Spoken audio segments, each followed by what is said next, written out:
Queridos amigos, hoxe, tras a traxedia de perder un amigo, quero adicarlle uns minutos das miñas madrugadas dende o meu recuncho de Trevinca.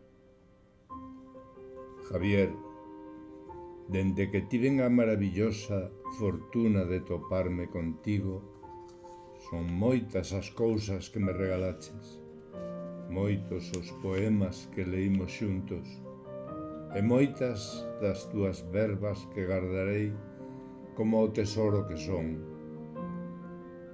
Eu hoxe quero poñer voz á túa palabra, pero non sei dos centos de poemas que me regalache cal deles interpretar.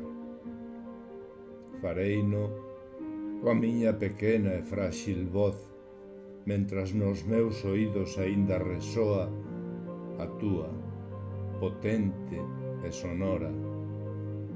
Quérote, Javier.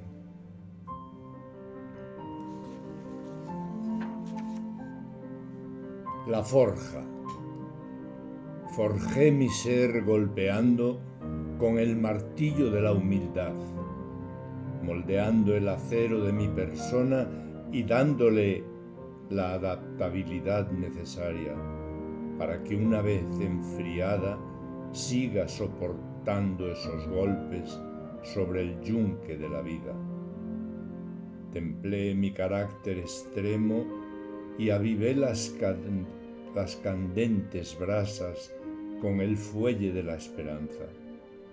Limé decepciones, dolores, mujeres y antiguos amores.